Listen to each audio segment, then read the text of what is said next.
All right, our next speaker is Tricia McCannon. And we go back 20 years or more.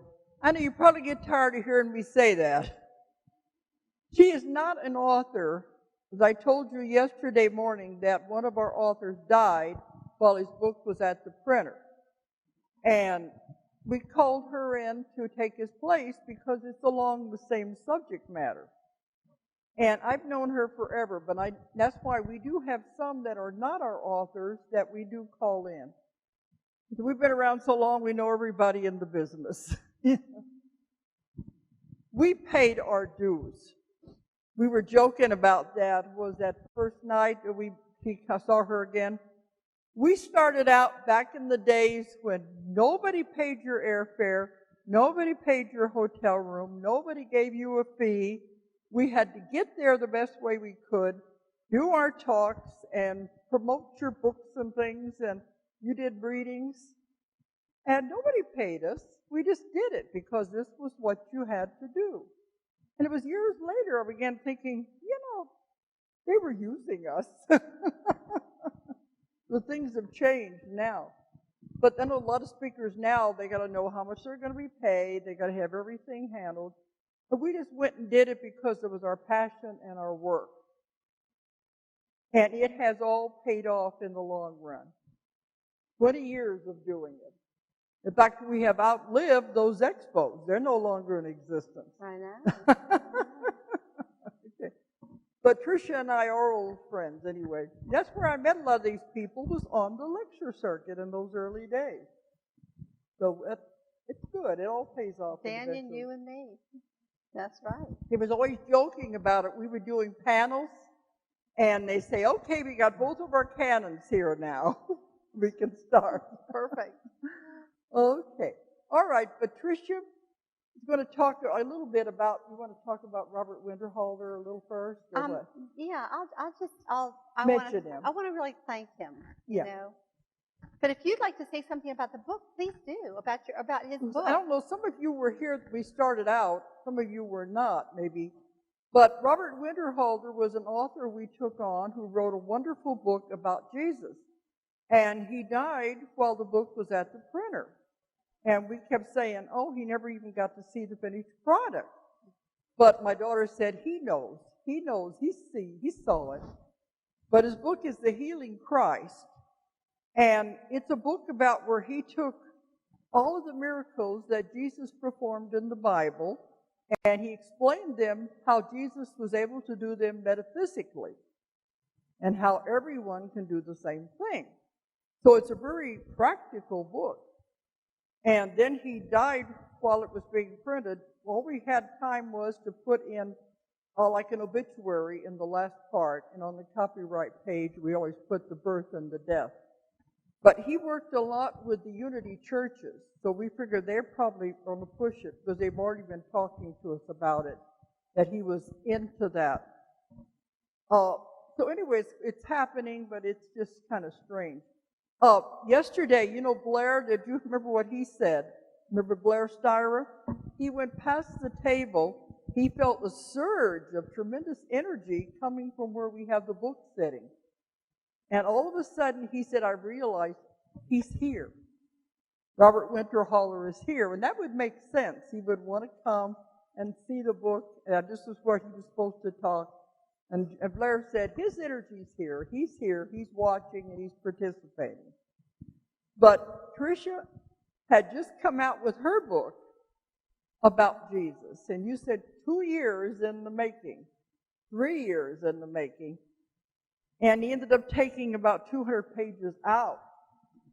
Some authors say, why isn't my book out now? Well, sorry, it doesn't happen that way in a lot of cases. It takes a while to hone it and perfect it. So it did come out now after they have taken those pages out. In March and then coast to coast. I just had that George Norrie, there was an avalanche after that. Mm-hmm. So very blessed. Every time you do coast to coast, there is. It's great. But I knew you back when you were doing the angel readings. Well, I still do soul readings. You're still doing the angel readings. And I still have my book, Dialogues with the Angels, although we're down to our last 60 copies, so there's only 5 left in the booth. That's it. and then you have to order it off my website. So, And you're going to stay over for 2 days. yes, Monday until about 3 o'clock on Tuesday, and then we'll be driving back to Atlanta, back home. So if you already got your appointments filled, I have a few left. if anybody spaces. wants angel readings from Tricia, she's going to be here for Monday and Tuesday after the conference is over. Okay, well, I'm going to let Tricia talk about her book and everything now, and it's good to see you again and good to have you back. Thank you so much. Okay. Don't we love her? Isn't she just great? It's true. I always say old friends are the best. You can't hide anything from them. They know where all the skeletons are hidden. Okay. Thank you all so much for being here. Isn't this just a wonderful group of people? Don't we really want to honor and thank Dolores again?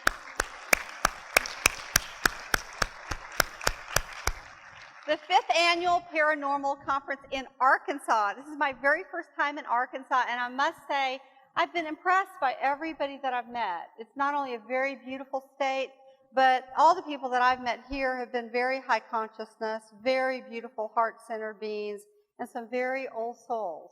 And many of you, I look around and I see angels over, and I see masters working with.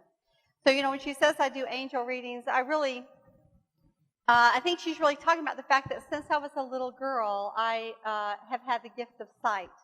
And when I was young, I lived across from a great forest, and I could see angels and fairies and divas in the forest. And I grew up in Atlanta in a very conservative Christian family, the classic Judeo-Christian family. In fact, my older sister is married to a preacher, and they're definitely convinced that all of us are going to hell. So having said that, I found myself growing up visiting a lot of the multidimensional levels of reality in my dream state. And I did a lot of praying growing up that someone wiser than myself would show up, because I would look at information about people and be flooded with information. And then other times when I would look, I couldn't see anything. It was like, well, how does this gift work? Where's the gas and where's the brake? How many of you know what I'm talking about? So when I was 19 years old, a group of very powerful interdimensional masters called the Vairagi appeared to me. Now, Vairag means truth or detachment in Sanskrit. And these are masters who are very long-lived. There are about 5 or 6 of them still on the planet.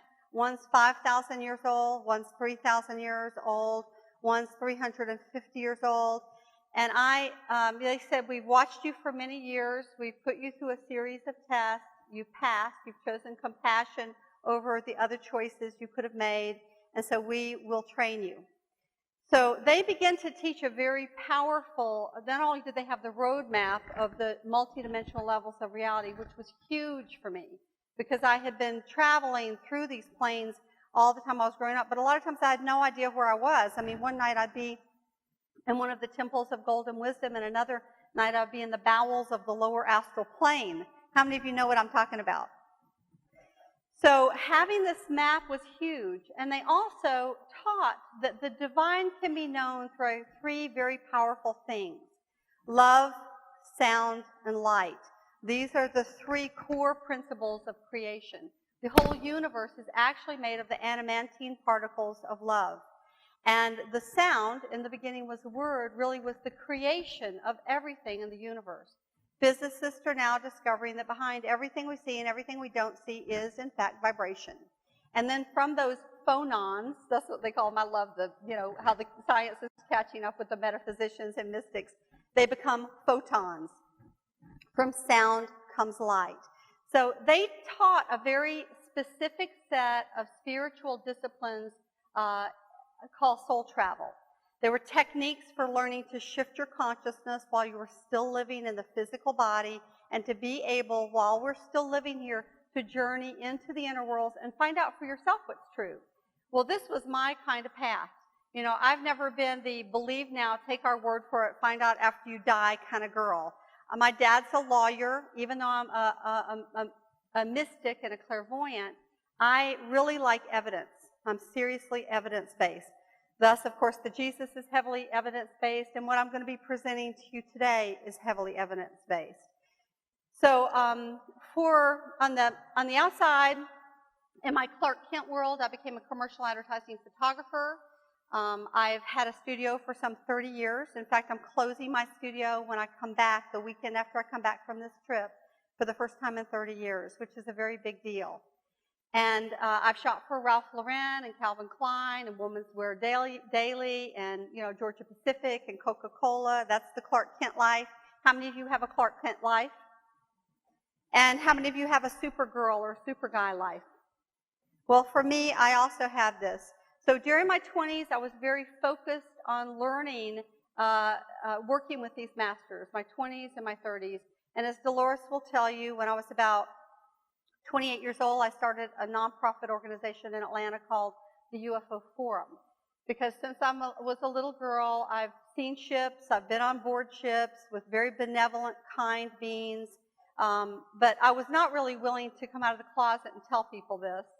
So I had an organization where I brought in one speaker each month. I even brought Dolores in one time to talk about multidimensional reality and to talk about the nature of reality and the possibility that we're not alone in the universe.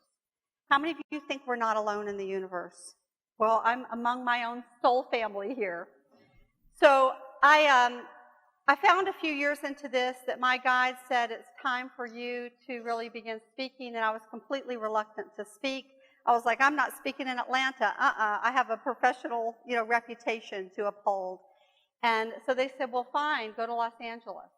And to this day, I can hardly sort of believe that happened, but I did what they told me. I rented an auditorium. I flew out to LA. No one knew me. I didn't know anyone. All these key people came from Los Angeles area, from radio, from television, and because I'm evidence-based and I had the map to reality, I taught Friday, Saturday, and Sunday about how the universe is stacked and where the angels fit in, where the demons fit in, where the ghosts fit in, where the ETs fit in, where the humans fit in, where the masters fit in. Because in truth, all of it's true. Where do the fairies fit in? Where do the muses fit in? How does it all fit together? And for me, this has really been my great passion. As a clairvoyant, when I first began reading, I was only going 3,000, 4,000, 5,000 years into people's soul histories. And then about 4 years into reading, I made a leap where I was going 50,000, 100,000 years in the past. And I found myself in completely different civilizations. I found myself in Atlantis, for example, that was up for a long period of time and went through many eras, including eras that looked very much like ancient Greece. Eventually to eras that look much more like our technology and our cities of today. And I saw that Atlantis was a star capital, that there were a lot of ships going in and out at various periods of time. So sometimes I would find that my client actually had come here from another place. And then I thought, well, wait a minute, where did they come from? So I found myself beginning to pull the thread to find out where that soul had sourced from. And I found myself in the Pleiades or in Sirius or in Arcturus or in Andromeda or in Orion. Well, it's a very big puzzle that we're all working on, isn't it? And if you get enough pieces of the puzzle, I've read for over 6,000 people all around the world, you begin to have some idea of what the picture looks like. So, as I continued to pull, I found myself tracking the souls up into the 4th dimension, the 5th dimension, and then up into the higher worlds. And eventually I came to what I would call the Genesis Matrix. And one of the things I discovered to my complete and utter astonishment is that each and every one of us come from the angelic kingdoms. How many of you find that a surprise? We all originate from the angelic worlds. Well, so then the question became, well, wait a minute. If we started off as angels, what the heck happened? If we started off so perfect and so much in accord with divine harmony, how did we fall into our seeming imperfection? So then my journey for many years became to really track souls down from the higher realms and discover what it was that had caused the illusion of separation. So my passion became really figuring out where souls were, let us say, not aligned with their higher selves and helping them to create that alignment. So I became trained in many different healing modalities, and even today I clear curses, vows, erroneous belief systems formed in times of trauma, bindings, cords, and old soul contracts. And these are the 5 things that I really discovered that beneath the level of the conscious mind many times operate in our lives in ways that don't support us. So I am a very powerful clairvoyant. My focus, and every clairvoyant is different. I think that we're all, like if you had 20 painters, you know how you'd have 20 different styles? Every clairvoyant has their antenna pointed to a different place. For some, like John Edwards or maybe Daniel, it's the 4th dimension. He's talking to the dead. That's one of his great gifts. You know, we all enjoyed him last night, and he was really able to help, like John Edwards, a lot of people resolve issues that they haven't been able to resolve once the loved one has crossed over. My focus is really who are we at the highest level of our being, and what has our journey been through time? What are the things we've mastered? What are we still working to master? Why did we come into this lifetime? And what is it that blocks us from fulfilling our greatest potential? So, you know, how the work with, if we can kind of turn this on, this would be great, Greg, the slideshow. So I'd like to just talk a little bit about this. I'm going to tell you just a little bit about myself before we jump into this very power-packed presentation. Our talk today is really about Jesus, the Great White Brotherhood, and the return of the Lords of Light. And we might ask ourselves, how did I get over to this from the story that I told you? Well, certainly my very first book, Dialogues with the Angels, has been sold around the world, and it really begins with my conversations with the divas and the angels and then the masters that come in when I'm 19 and their profound teachings, and eventually to the beings that I've worked with today. The book on Jesus I never intended to write, as I say in the preface. I was actually writing a book called Decoding the Mysteries of the Ages, and the subtitle was The Secret Teachings of Jesus, Isis, Horus, and the Masters of the Far East, because I've been a student of these profound masters within the Great White Brotherhood, and I'm trained in about 4 or 5 shamanic traditions, including the Native American twisted hair, which are a very ancient, rare group of, let us say, time walkers who are able to travel the Akashic records. There are only 300 to 500 of these people, and they claim to have the records of the planet going back some 230,000 years. I'm also trained in the goddess traditions, and for many years I've taught work for empowerment to women. And for many years I only taught female shamanic circles. In the last 10 years I've begun to teach men as well.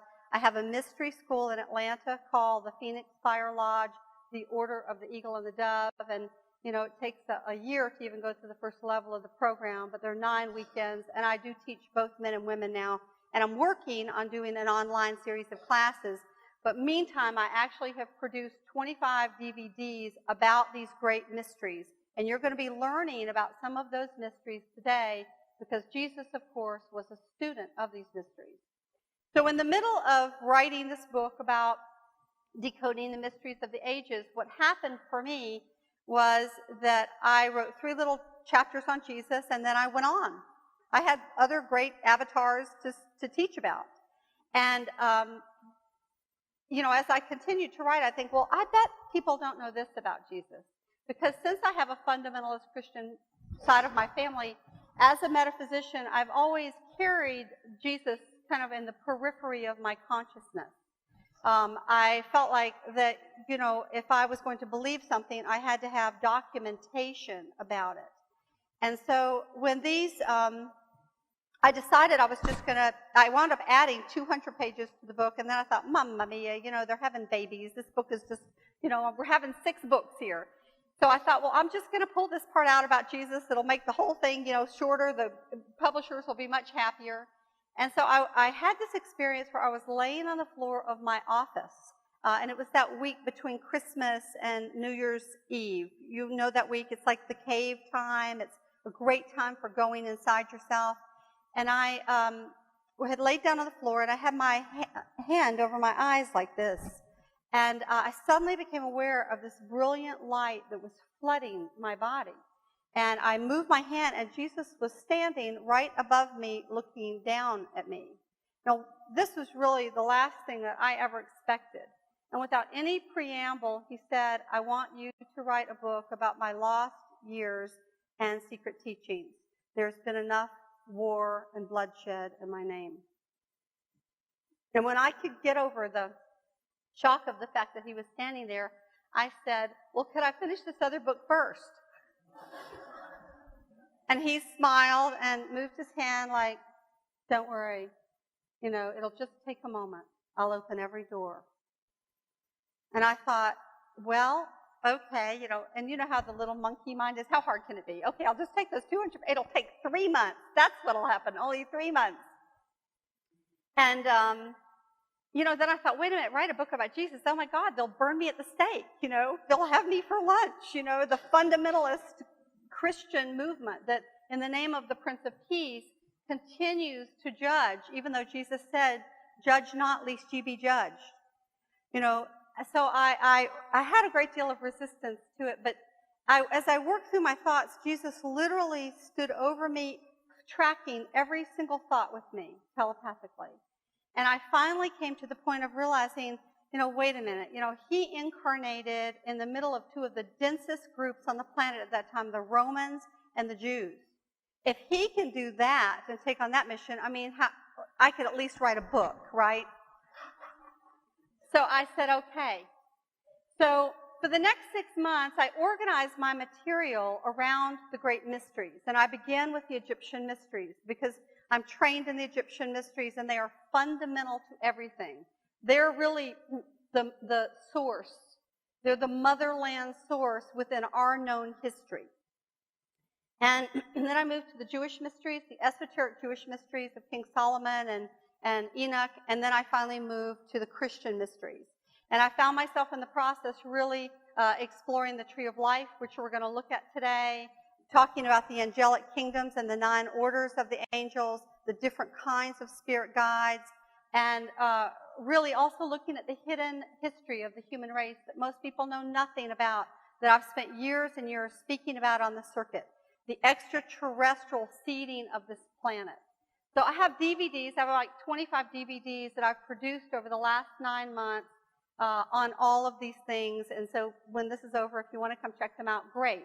But it's really a body of information about the mysteries.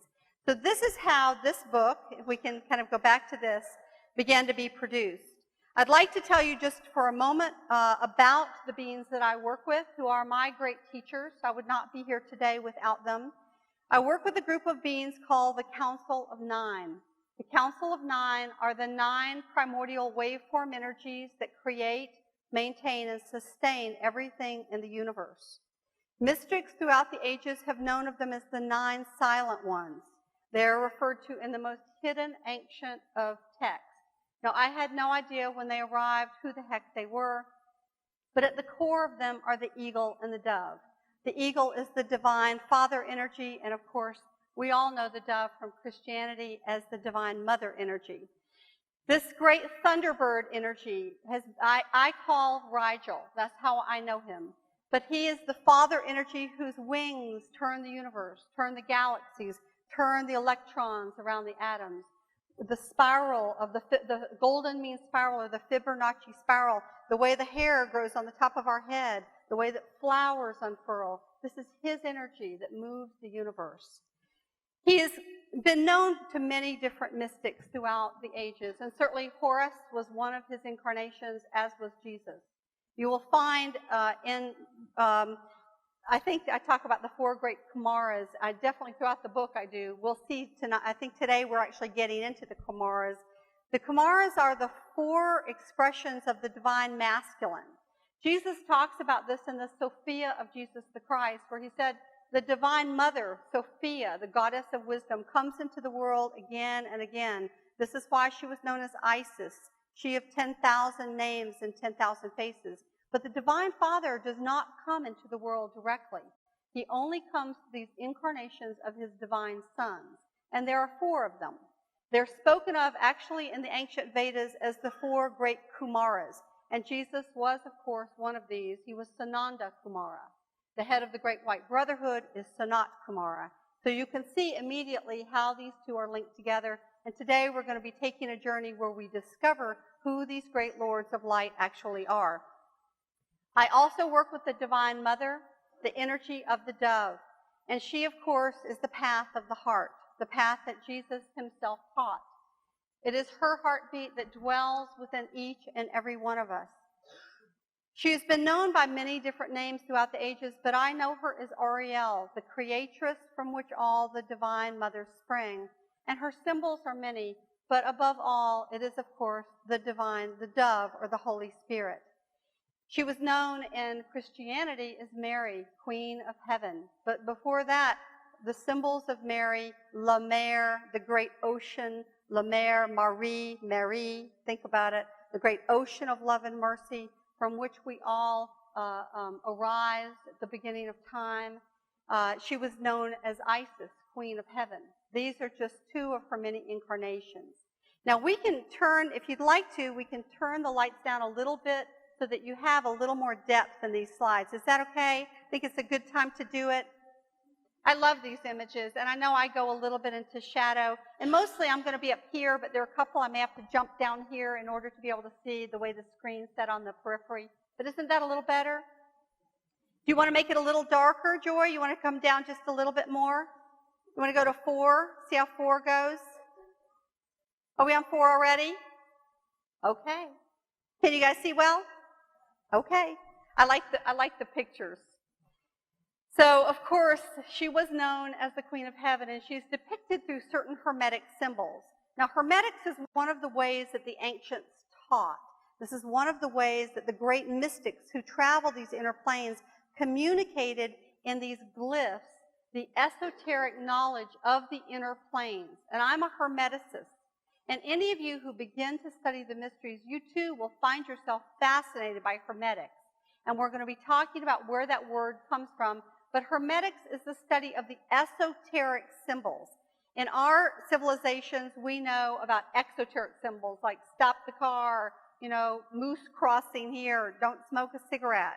But Hermetics is esoteric symbolism. And when you begin to look at these beautiful pictures that many of the great mystics of the past have painted, you begin to discover and penetrate these Hermetic symbols. So today we're going to be taking a look at that. I also obviously work with the 4 great Kumaras. And Jesus is the one that perhaps most of us most know and love. This image, how many of you have seen this image? It actually appeared on a piece of film in someone's camera. That's how this picture originated, and it fits perfectly over the Shroud of Turin. I find that to be most interesting, don't you? Now, we're going to be talking about the return of these great lords of light because we're actually due for one of them to come back to our planet. And throughout history, and many of you may not know your Egyptian history, and that's okay if you don't. I'm going to give you a little glimpse into that. We have Osiris, Jesus, Horus, and Thoth.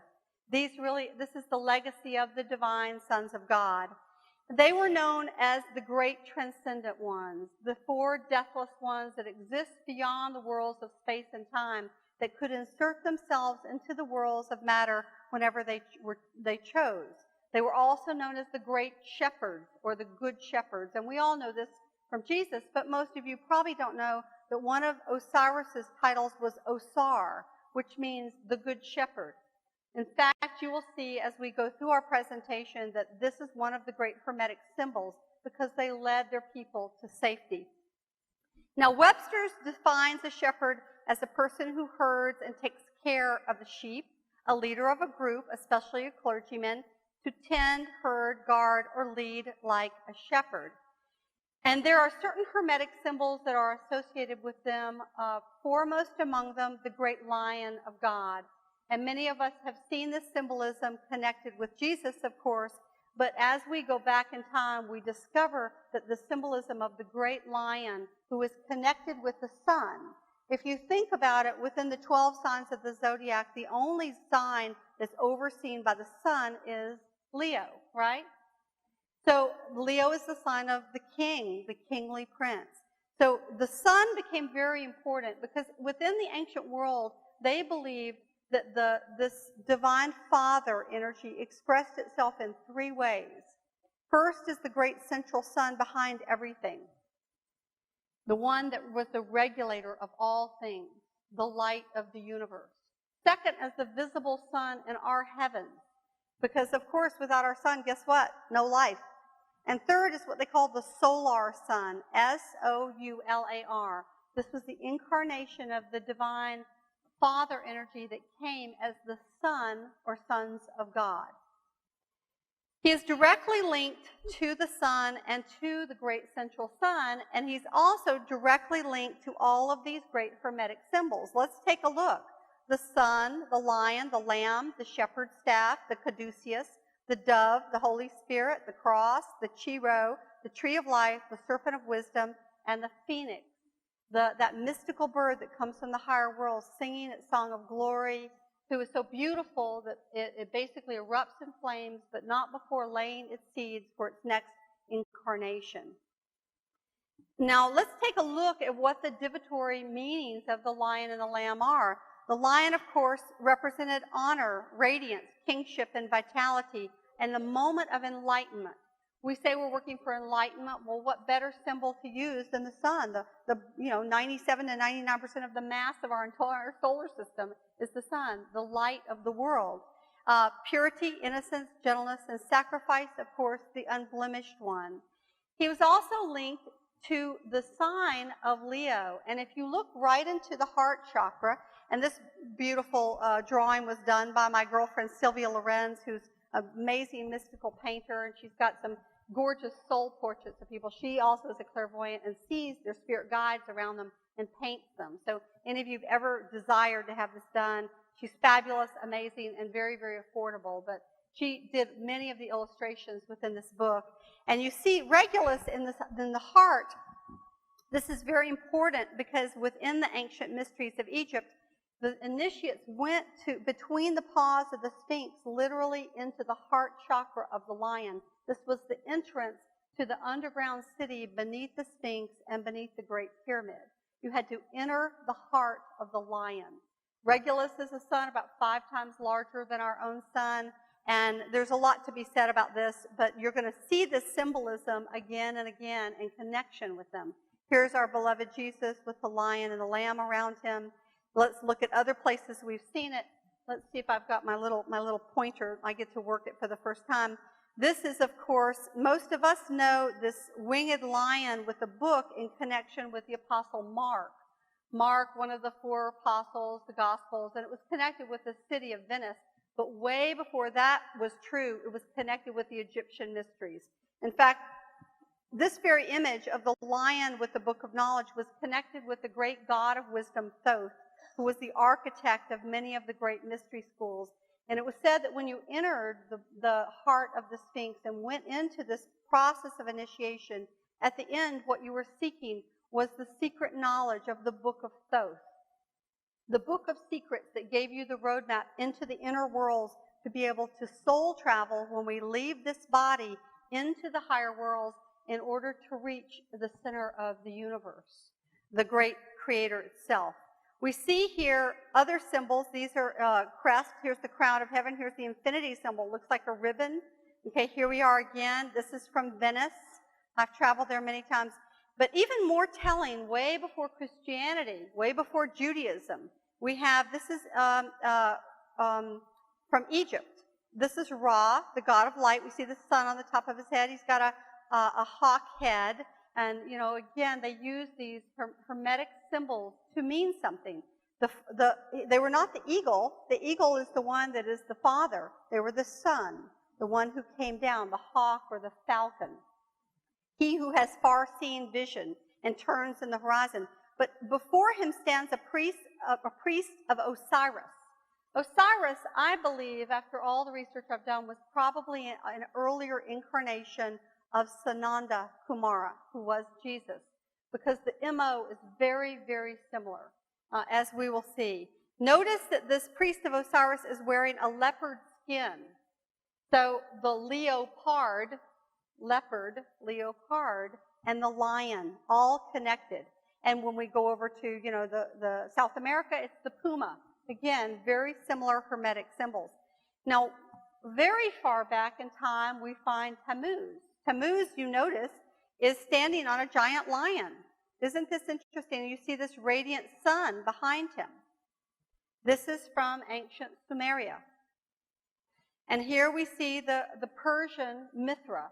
Many of you who studied Christian history may know that Mithra and Mithraism was the greatest competitor to Christianity until about 400 AD. When Constantine decided to legitimize Christianity, he was actually the head of the Mithran order. He was the sole Invictus of his age. Now let's look at the Hermetic symbolism here. He has a lion's head. He has wings.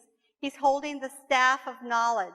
And he's holding a very interesting instrument here. It looks like a square, okay? Like the Masons, you know, the compass and the square, meaning I am on the square. I am on the level. I stand for truth. What I say is truth. This is what the symbolism of this means. And he's standing on a world, and there's a big X here. And I want you to kind of remember this X. This is called the Chi-Rho. And we're going to finally, if we have time, we'll get to the Chi-Rho towards the end of this presentation because it's connected to the end of the cycles of time. And of course, we're coming to the end of a great cycle in time now. Of course, the Jewish version of this is the great Lion of Judah from the line of King David and King Solomon. They just, by the way, they just kind of conscripted this right out of Egypt. And of course, Jesus inherited this title as the Great Lion of God, wearing, by the way, you know, a crown with the keys to the kingdom of heaven. Now, he was the Son, S-O-N, and the Son, S-U-N, of God, very much linked together. He's linked to the annual cycles, which means the movement of time in the vegetation cycles. Every winter solstice, and this is actually astronomically true, when we have the winter solstice on December 21st, it's the shortest day of the year. In other words, the sun is at its lowest, most southern point. It takes 3 days, so it's the 21st, the 22nd, 23rd, 24th, and on the 25th, it begins to visibly move back from having descended to this low southern point. So every winter, the sun dies. Okay, it's at its lowest ebb. And then on the day of Jesus' birthday, which was also Mithra's birthday, Horus's birthday, Osiris's birthday, December 25th, it begins its climb back eventually to ascendancy, and that ascendancy takes place Monday night. Yeah, in 2 days, June the 21st, we have the summer solstice, the longest day of the year, when the sun is at its, its greatest peak, its greatest exaltation. So, therefore, every Easter, by the way, he dies and is reborn, okay, and this is way before Christianity. At the height of the summer solstice, his light is celebrated. As the Son of God, he sits at the center of everything. He is, in fact, the light of the world. He's connected also with the great cycles of time, not only in the annual year, but also in the great precession of the equinox, the 26,000-year precession, or 25,920 if you want to be exact, movement of time of the great ages.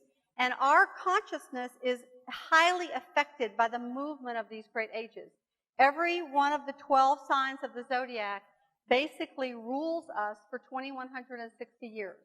And within that age, there are certain energies present. For example, the energies present in the age of Pisces, which we're coming out of, Jesus came to set those energies. The Kumaras come between the turn of the ages. And he came in to say some very cool things. The kingdom of heaven's inside of us. You don't need a priest or a rabbi. Most people don't know that. He was a big honorer of women. I talk about that in the secret teachings. He adored women. He thought that they were awesome. And there's all this hidden stuff that was taken out of the Bible that Jesus talked about the importance of honoring the divine feminine and the women. And of course, the patriarchy didn't like that one little bit, did they? So, imagine what a different world it would be. So I talk about that in my DVD on the secret teachings. So as we move around, we fall into a slumber or we awaken. Now, most of us know that we're awakening. That's where we are right now. But to a large degree, we've been in high slumber, especially for the last, 1,000 years. We started really waking up again at the time of the Renaissance. And this all has to do with these cycles of time, the silver, the golden, the bronze, and the iron age. And just like we have 60 seconds in a minute, and 60 minutes in an hour, and 60 minutes in a, or how many minutes in an hour, and 24 hours in a day, there are cycles of golden, silver, bronze, and iron within other cycles. So we came into the dark of the dark at the fall of King Arthur. That was what that was about. It was all about the preservation of the balance of the divine feminine. When that happened, the Lady of the Lake pulled back, Isis pulled back, Diana, her temples fell in 400 BC, all of that pulled back. The divine feminine, and what we had, every age is meant to be male dominant, female subdominant, or female dominant, male subdominant, except for 4 ages. And these are the classic ages of the lion, the man, the bull, and the eagle, which is the high end of Scorpio. During those ages, and we're coming into one of them, they're meant to become partners. They're meant to come into a partnership model, which is what we're beginning to come into today. But what happened after Jesus, because the patriarchy, he came it was the hardest time he could possibly come. It was the age of Aries, the warrior. Now, in that high form, Aries is the great pioneer, but in its low form, it's the victimizer. Pisces, in its high form, is the great mystic, the lover of God that is able to travel in the infinite, but in its low form, it's the victim. So Mr. Victimizer meets Miss Victim, and what have we had for 2,000 years? We've had male dominant and male subdominant. We only began to move out of that some 500 years ago. I talk about this in the whole age of Aquarius and, all the ascension codes and the tree of life and all of that kind of stuff in my DVDs. So where we are right now is we're at the change of the ages, and there's a great deal to be said about that. But as the light bringer who comes between the change of the ages, he is the great awakener. And he is the one who comes back again and again to say, I know you guys didn't get it the last time, but I'm here to try to give it to you again, see how you do with it. Hopefully some of you will awaken, get it, and get out. And of course, where we are now is we're in a place of transformation for the entire planet, where we're having an opportunity to graduate from Earth School after a 26,000-year cycle. Very exciting time. Now, as the Son of God, he's also linked to the vegetation cycles of fertility. And there were 8 cardinal points within the ancient year that were honored, and they're 6 weeks apart. You have the equinoxes, you have the solstices, and you have those 4 points in between that have been pretty much obliterated by Christianity. But they were May Day, okay, Beltane, the birds and the bees and the flowers and the trees and the moon up above and a thing called love, okay.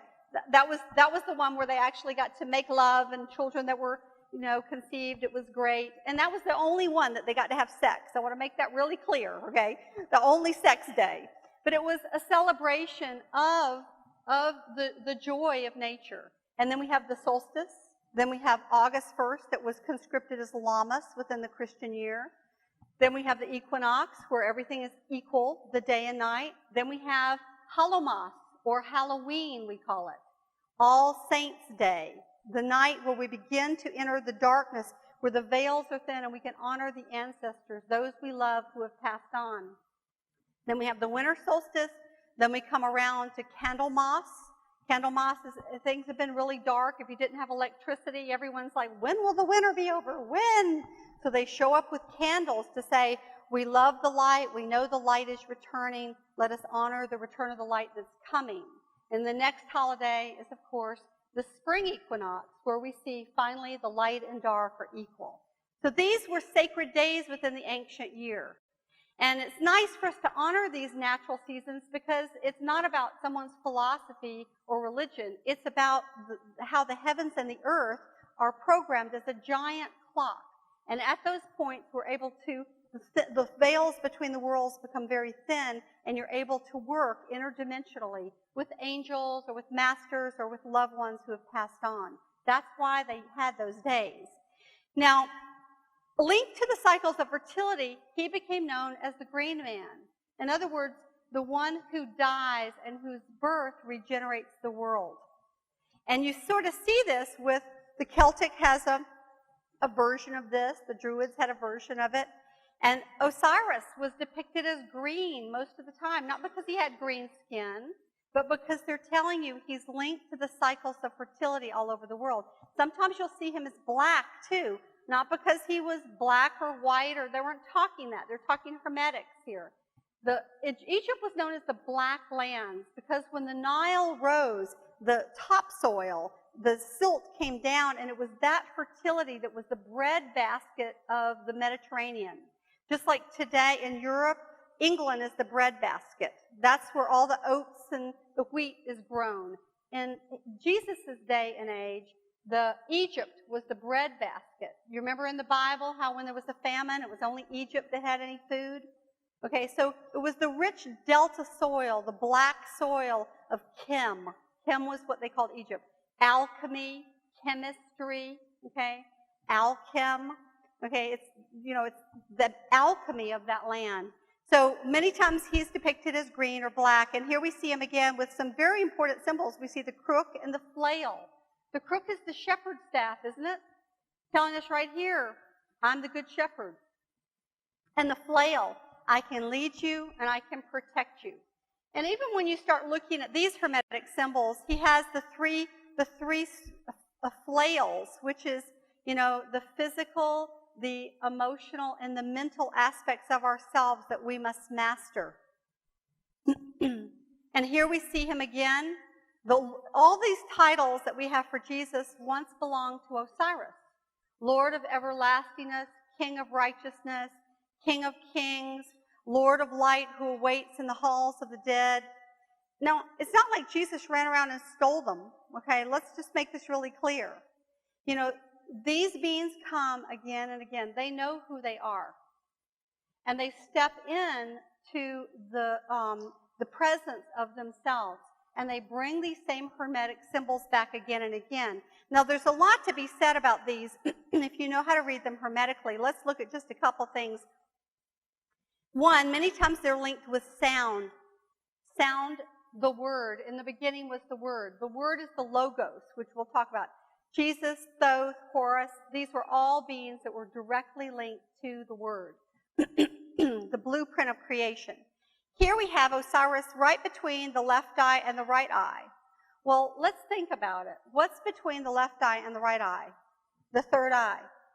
So they're telling us, the kingdom of heaven is within. Jesus says it. Go inside, and the desire of every pharaoh who considered himself the representative of Horus on earth, Horus, truth, was that when they died, they went into the halls of Amente, the antechamber of the halls of heaven, and they hopefully had lived a pure enough life of service that they could become one with the Christ. They could become one with Osiris. They will have awakened their inner light, their inner sight. He's always connected with this inner light. Just as Jesus tells us that he was the light of the world. Now, let's look at a few other things. These are Hermetic glyphs. This is the boat of a million years, that when you die, the soul travels on this boat through the duat. The duat is the great beyond, okay? Most of us continue to reincarnate on this planet. We stay stuck in the cycles of reincarnation. But some of us, and this is what the inner teachings of Egypt were about, was to clear your chakras, clear your emotional energies and issues, clear your old karma, balance your physical, your emotional, your astral, your spiritual, your etheric, your causal bodies, all your 7 energy bodies. Actually, they knew of 9, but all the rest of the mystery schools taught 7. But the visible, the outer teachings is the physical, the emotional, and the mental. Just want to make that clear. Even the subtle, knowing about those 7 subtle energy bodies and the 7 chakras was an inner teaching. And then to have the codes and keys to move through the gateways. The gateways are the ring past knots. They are the orbital planes of the planet.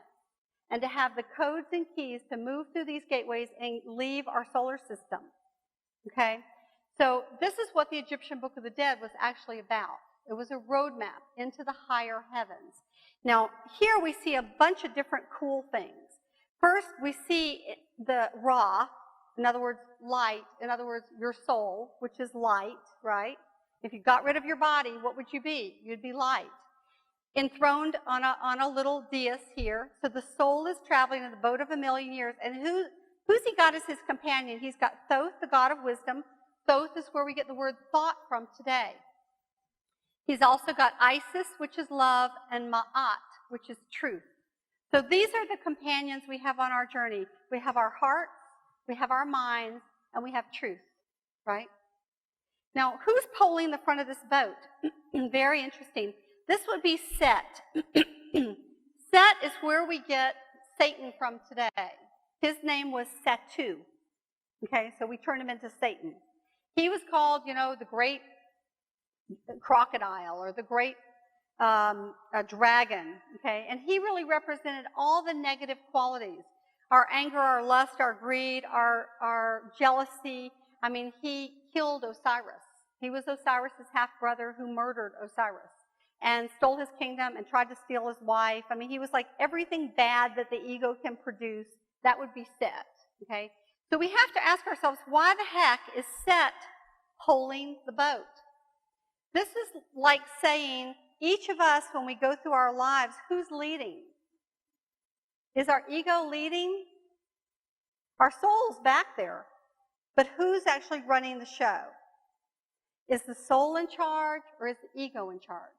Now, what's that doing? He's fighting the dread serpent Apophis.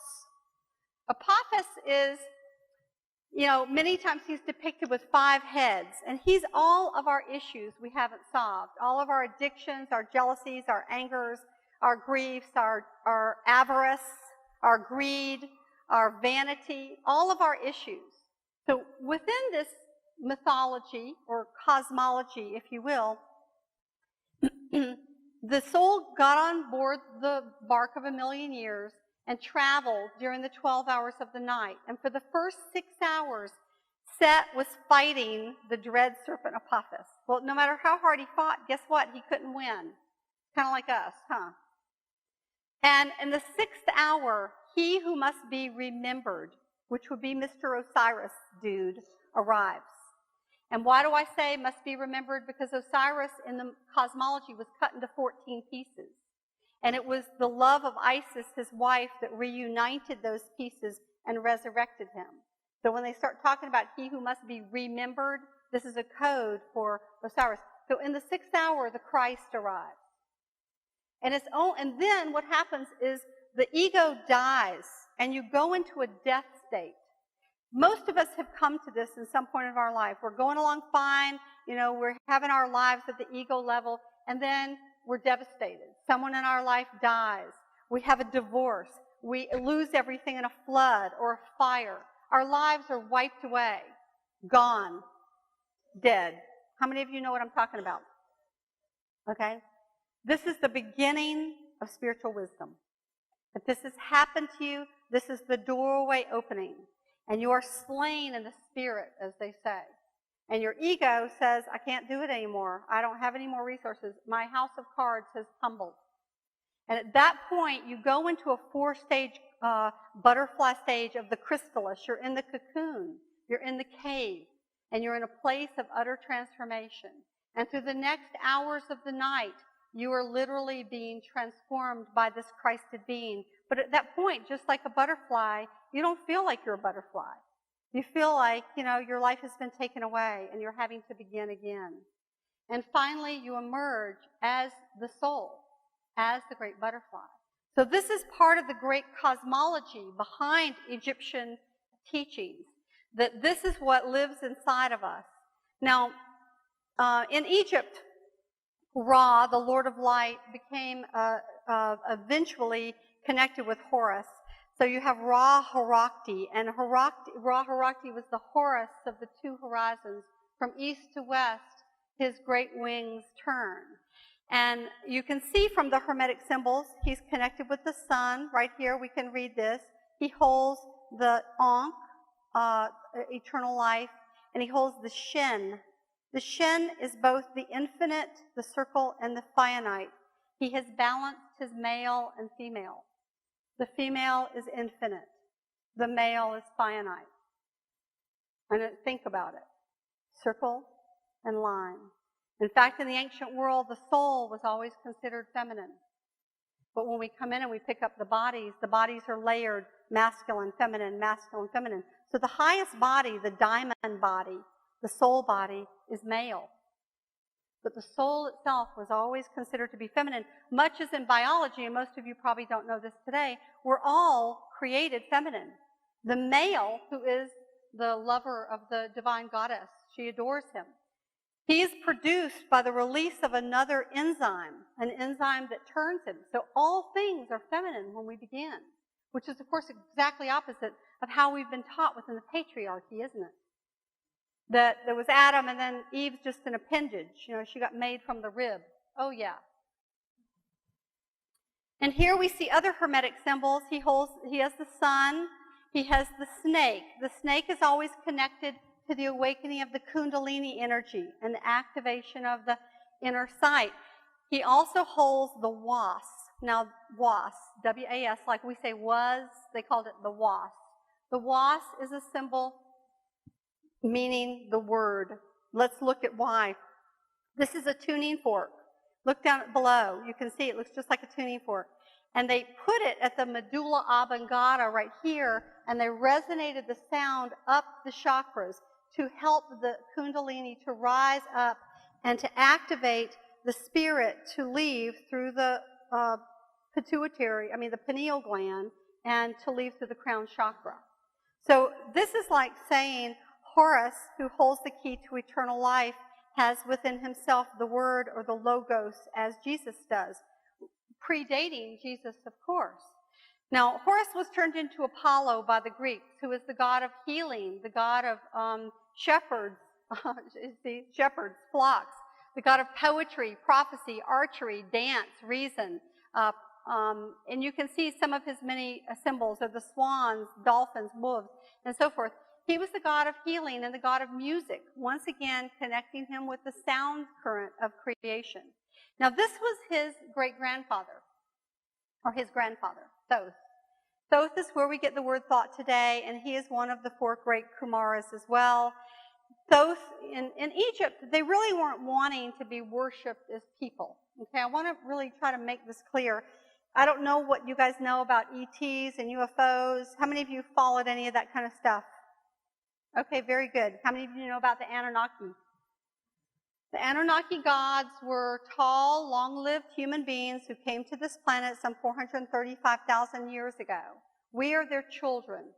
There were, if you look at the anthropological table, and I talk about this in my Angels and the Anunnaki, every 500 million years we move from Australopithecus, Java man, Neopithecus, Neanderthal to Cro-Magnon. When we get to Cro-Magnon, we have 100 years where basically Cro-Magnon goes down and Homo sapiens sapien comes up way ahead of schedule. And when we analyze the genome structure of human beings, we discover that there's something inserted in our genome that's not in any other living thing on the planet. So the Anunnaki were involved with this seeding. And there's a lot to be said about that conversation that we don't have time for today. But what I will say is that the women were about 9 to 10, 11 feet tall. The men were about 11 to 15 feet tall. Osiris was very tall. He was 15 feet. They live a long time. They live about 500,000 years. So from our point of view, they're like eternal gods. But in truth, they're just like us. I mean, they have children, they have families, they have civilization, and so forth. But they do look a little different. They shine. They emanate light. So this is why they were known as the shining ones. And this is why if you go back and read the Old Testament, you have Noah and Lamech and all these guys, that were descendants. They were demigods. They were part Anunnaki and part human. And that's why with Lamech, they're looking at him saying, are you, like to the mother, are you sure you didn't sleep with a god, basically? He doesn't look like, a human son because the child was radiant. So there's a lot to this history that's been hidden from us, and I speak at length about this, and maybe next year Dolores will have me back and I'll teach you guys all about the Anunnakis, because it's a very fascinating subject. They are actually coming back. Now, will they actually choose to land on our planet? Probably not. They decided about 2,500 years ago, although there are still some of them here, they're in hiding, and there's a lot to be said about that too, but they decided about 2,500 years ago to begin to, well, actually about 5,000 years ago, to begin to withdraw from the planet for some very specific reasons. Again, we don't have time to talk about that today, but these gods, there's a big difference in Mesopotamia and Egypt. In Mesopotamia, the gods mostly wanted to be worshipped and obeyed.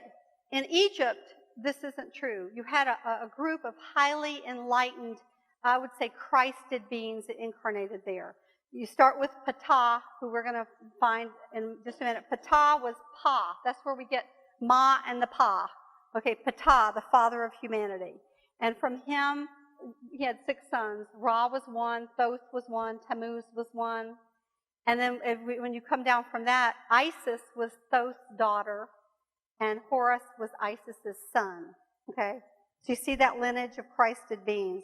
And so Horus, Isis, Thoth, highly enlightened Christed beings, and Osiris, all about service to mankind. So they didn't really want to be worshipped as people. They wanted to represent cosmological concepts to uplift humanity. That was their thing. So they chose zoomorphic forms, in other words, animal heads, okay, to represent what they stood for cosmologically.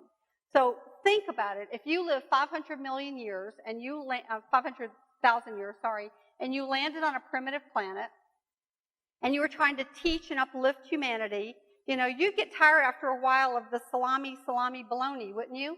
And you'd start thinking beyond your ego to the point of saying, well, gee, how can I teach them? Well, you know, your whole life is about healing. So you're going to be the healing goddess, okay? And your whole life is about mathematics and science, so you get to represent mathematics and science to teach humanity. So they came up with these Hermetic symbols that they chose very carefully in order to enlighten humanity. So this is one of Thoth's. I'm so sorry. Goodness gracious. It was the ibis head. And again, there's a lot of reasons why they chose it. But another one was the Hamachis baboon for him. Well, if you study the Hamachis baboon, what do you find out? Every morning, the Hamachis baboon goes, oh, to the sun. Oh, I honor the sun. Oh, the one who honors the great light of creation. So you have to study what the symbols are, but they're all profound symbols. Now, this is Thoth and Hathor, and I could spend 20 minutes talking about this presentation. I mean, just this one image. This is full of Hermetic symbolism. This is the time-space grid down here. Here we have the dark and the light, the negative and the positive we all go through in our life. Our challenge as spiritual initiates is to awaken the heart, to balance our male and our female, our inner and our outer, our light and our dark, as Jesus talks about. This is the symbol for Libra, or balance. This is an ancient symbol for the soul, the Ba. This is what the symbol for the Ba, or the soul, is. So here we see it. And this is the balance scale. And if you don't know the stories from the Egyptian Book of the Dead, you probably wouldn't know that this holds your heart. When we die, you know, we're presented with this great light, as Daniel talked about last night, and we go through a life review. What they care about is your heart. That's what they care about. They don't care about how much money you made. They don't care about, you know, how little sex you had. They don't care about whether you were a business tycoon. What they care about is the purity of your heart, who you loved and who loved you, who you helped and who helped you. So if you had a hard heart, a heavy heart, and it's weighed against the feather of Ma'at, the feather of truth, then guess what? You had to reincarnate, back to the drawing board. You hadn't solved your problem. But if you had a heart as light as a feather, that's where we get that expression, then guess what? Go right into heaven. If you had a light heart. Doesn't that all kind of start making sense? Now, many cultures have honored this divine light being. To the Incas, it was called Inti. To the Aztecs, it was called Tantatui. To the Hindus, it was called Surya, and it was the son of the sun. And again, we see these beautiful artistic depictions of these shining ones coming down from the higher heavens. We see Surya and Apollo many times depicted on chariots crossing the sky. And in fact, in the Vatican, there is an image just like this of Jesus on a chariot being led by these flame horses. Most people don't know that. To the Mayans, this sun represented the Hunab Ku. How many of you know that term? The Hunab Ku, it literally means one meaning and one measure, the heartbeat behind everything. And it was believed that our sun, the sun inside of our planet, the molten core, is connected with our sun and our solar system. And our solar system sun is connected with the sun, the great central sun at the center of our galaxy. And that is connected with the great central sun at the center of all galaxies in all places. So it was connected to an umbilicus cord that they call the Kuak Sum. And we too have 7 suns within our body, these 7 chakras. Again, by clearing these chakras, grounding these chakras to the earth, and then connecting our crown chakras to the sun, we can travel through the sun into the center of the galaxy.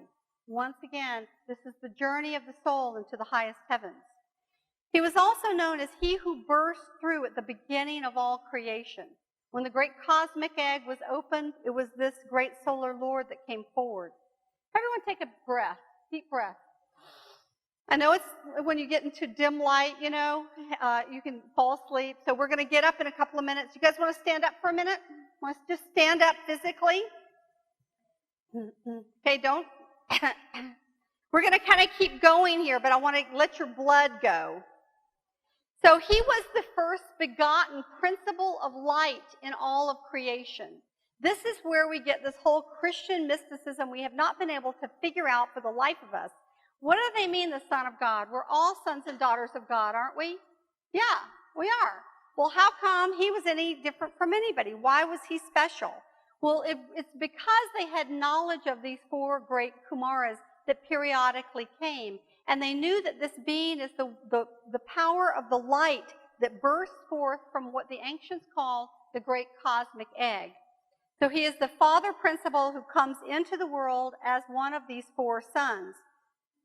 As such, he contains within him the entire blueprint or pattern of creation that was known as the Logos, or the Word. And of course, this was known within the ancient Eastern traditions as the divine Purusha. Say it, the divine Purusha. Now, does that just kind of roll off the tongue in a cool way? The divine Purusha. When I discovered the divine Purusha, I was like in ecstasy bliss for about 3 months, walking around going, of course, it's the divine Purusha. Now Buddha was known as the divine Purusha as well. He was known as the Maha, meaning great, Maha Purusha. And Buddha predicted that a fully enlightened being would come some 500 years after him, who he called the second Buddha. And this is one of 5 of the chapters of the Great White Brotherhood around the world that had prophesied Jesus' coming, including the Persians, the Celts, who actually named him and said his name would be Yeshu, the Egyptians, who had long been waiting for him, and the Buddhists, and of course the Essenes. He was known as the light of the world, and Jesus sort of says that. He says, I am the light of the world. For a little time the light is with you, and then no more. He tells us dead on who he is if we know how to see it. Now, many times he's depicted coming out of this Vesica Piscis. The Vesica Piscis is this almond shaped here, and it actually is created through the merger of 2 circles. It's another image for the great cosmic egg.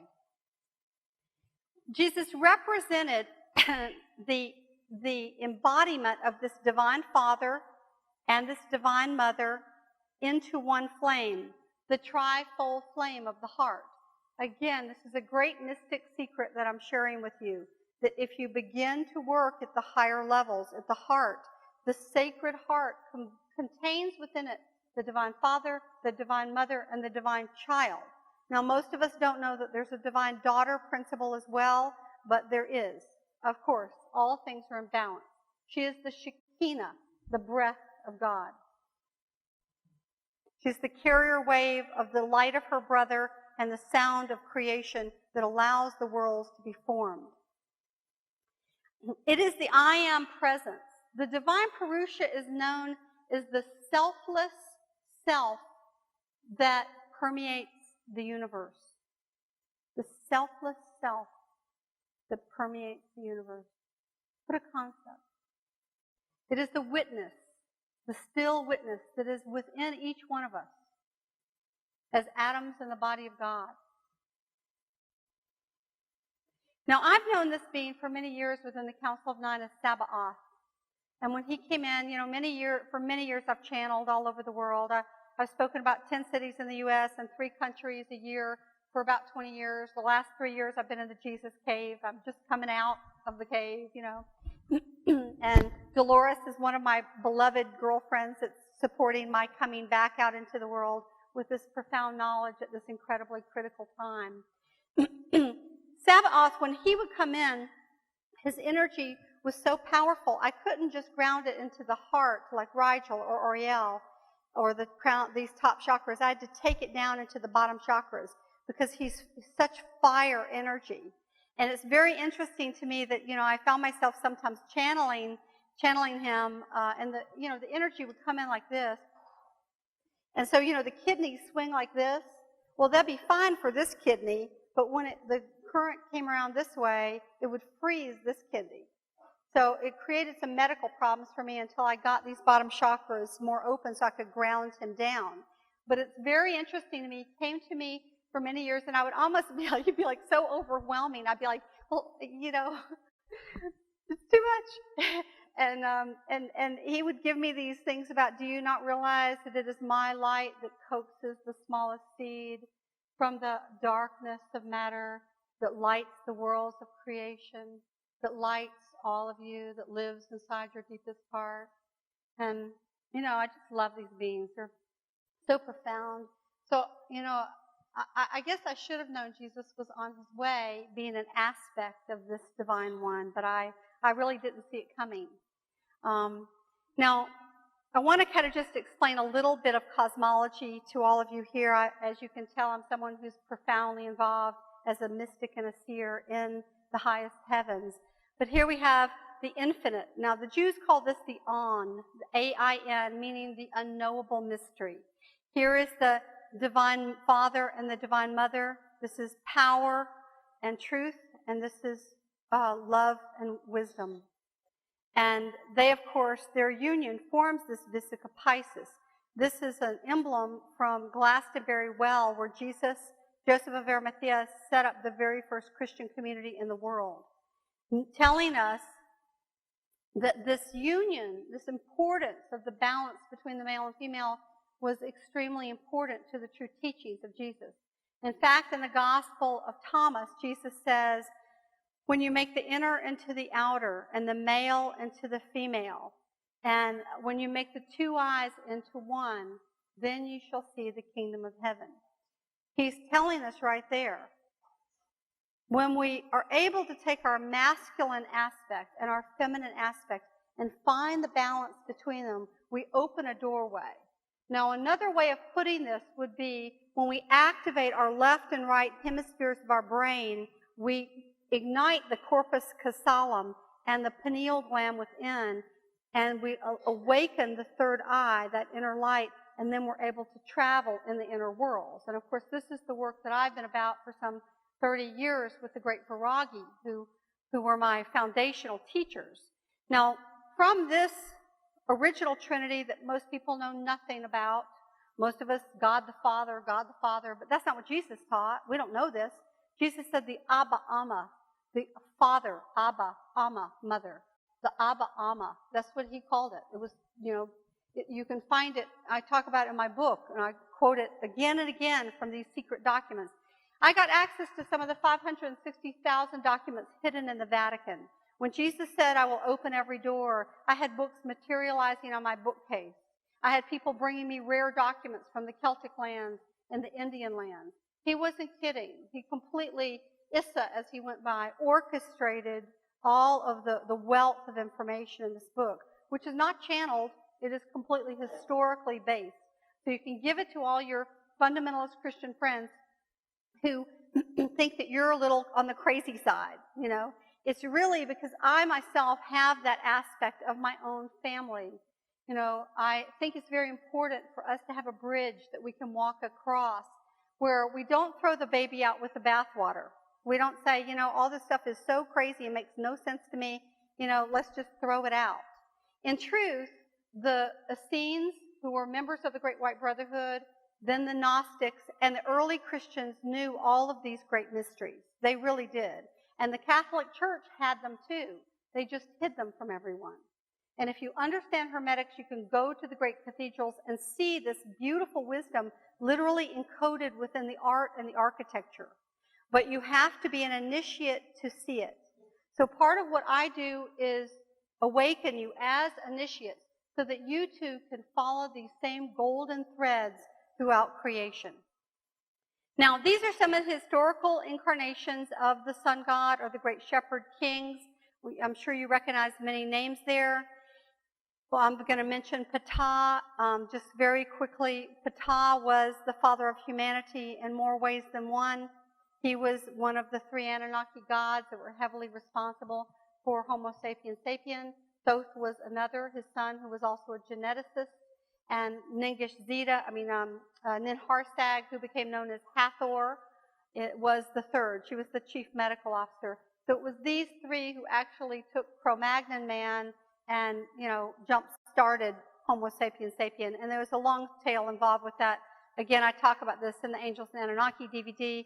Enki was the father of humanity, a great architect, geneticist, philosopher, and world builder, and linked always with the tree of life as Jesus was and some of these other great solar lords. Thoth was the son most like him. He was known as the great god of wisdom, and the Greeks turned him into Hermes, from which we get the word Hermetic. Also, Mercury was the planet associated with him. So he was the god of communication. And you can see many of his Hermetic symbols here as the great initiate. He has conquered his reptilian nature.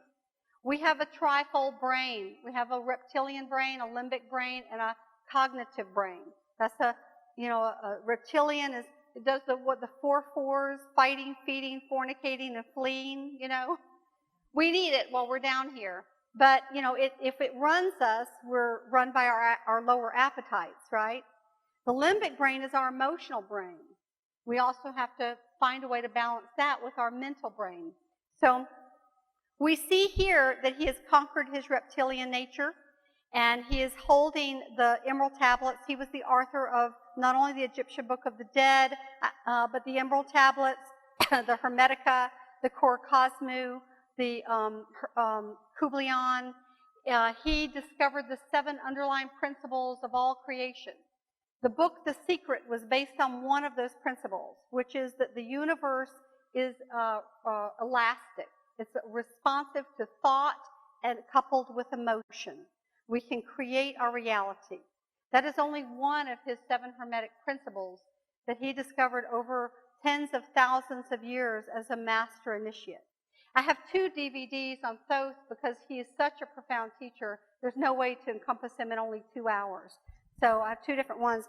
But we see here the emerald tablets which were at the heart of Atlantis, which, of course, the green is connected with the heart chakra, is it not?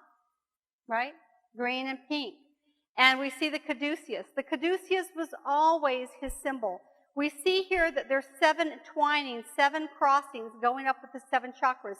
These represent the sympathetic and the parasympathetic nervous system that go up the spine, the male and the female, the Ida and the Pingala, which eventually unite here in this point.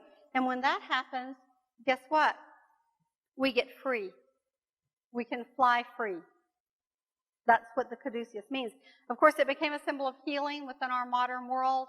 Most people don't really know what it means today. It's an initiatic symbol. Now, Thoth is also very much linked to the cycles of time. He was a time lord. It was he and Ra and Ptah that discovered the precession of the equinox. They are the ones who set the zodiac in place. All of these things are great levels of legacy. In fact, 100 years after Jesus, the early Christian father, Clement of Alexandria, said that all of the wisdom of the world was contained within the 42 books that had been written by Thoth that at that time were still in the Library of Alexandria in Egypt. Books that Jesus well could have studied during his 7 years of initiatic training in Egypt. These contained knowledge about healing, medicine, herbology, architecture, mathematics, sacred geometry, magic, law, astronomy, astrology, you name it. He gave it to us. Thoth said that ye are gods going about in the bodies of mortals. And we are souls in the bodies of gods. These are beings who love humanity at a very, very high level. Thoth and his wife Sheshet invented the 26-letter alphabet that we have today. Before that, it was ideograms. If you wanted to use 100,000 words, you had to learn 100,000 symbols. It was brilliant. Think about it. 26 letters, combine them in a million different ways, and you have a million different words with only 26 letters. This was a brilliant innovation so that during the descent into the dark age that we've been in, all knowledge would not be lost. It was Thoth that designed the Great Pyramid and placed upon the limestone casings all of the mathematics and astronomy that we would need for this coming during the time of darkness. The Muslims, of course, took all that down. In the 1600s, they took all of those glyphs down from the Great Pyramid. I talk about this, all of this in my book. And of course, you can go to Egypt and actually see sometimes a Muslim temples part of the limestone casings with these codes and keys for that Thoth left to us. So he was specifically connected, like Jesus, with the concept of the Logos. Here we have a very unusual image from Sumeria. This is Ptah Enki. He was the Lord of the Waters. Here we have, this is probably Tammuz, his son, and this is Thoth. Now, probably the very first shepherd prince was Tammuz. This is him. This is actually a copy of a much more ancient drawing. Sylvia Lorenz did this. You see the cross on the headdress. Tammuz was, because they were trying to help humanity, Tammuz was the one that was sent back to their planet for about 3,600 years to learn the arts of animal husbandry. They brought the sheep down. During the whole Cain and Abel story, you know, the people in Mesopotamia, Enlil's group taught one of the brothers, and the people in Africa, South Africa, Tammuz, taught the other brother. And then they both offered their offerings to the gods, and since the Enlil's group, they picked whoever it was. Cain killed Abel. I guess they picked Abel. Cain was jealous because he wanted the God's approval, and that's why he hit his brother in the head with a stone, and that's how we got that whole half-brother thing that continues to echo through time with the, you know, the Jews and the Arabs and the Irish and the English, which is just like this archetypal thing that we keep living out in the pattern. Very sad. But anyway, he was, you can see some of his symbols here. He was connected with the sun, connected with the lion. These are some of his symbols. Many times you'll see him connected with the tree of life, also with the grain cup. There's a whole long story. I talk about this in, I think, the Anunnaki DVD about Ishtar and Tammuz. This is the original Romeo-Juliet. She was from the house of Enlil. He was from the house of Enki. And, you know, it's a very long story about this. They were madly in love. They were engaged to be married. You know, it took them a long time to get permission from all the warring families, but eventually they were going to do it. And basically, to make a very long story short, he died. It was a big tragic accident. And so here we have things that were passed down for tens of thousands of years in the Mediterranean area. The shepherd, the wise one, the man of sorrows, why have they slain? In his temple, in his inhabited domain, the child, Lord of knowledge, abides no more. In the meadows, verily, verily, the soul of life perishes. He ruled for 36,000 years in Mesopotamia. Okay? The wailing is for the grain, ears are not produced. The wailing is for the habitation, for the flocks which bring no more. The wailing is for the perished, wedded ones, for the perishing children create no more. Now you see the Holy Grail. Where do we get the Holy Grail? This is the cup of plenty. And this is, again, connected with the vegetation cycles. And this was always linked, again, the symbol of the Holy Grail, to the great shepherd king. He later became identified with Adonis. In the Jewish teachings, Adonai, you know, have you heard that Sabaoth, Adonai, Kadosh, Kadosh, Kadosh, Adonai, it's one of their sayings, Adonai, great Lord. This comes right from Adonis. He was also connected with the great tree of life. Adonis was said to have literally become one with the tree of life. And his return, like all great shepherd kings, was celebrated in the spring at the Easter time as the renewal of life and the return of the great solar Lord. And here we have, again, similarities with Osiris, the god of vegetation. And let me point out, this is Egyptian. Here is the door of knowledge.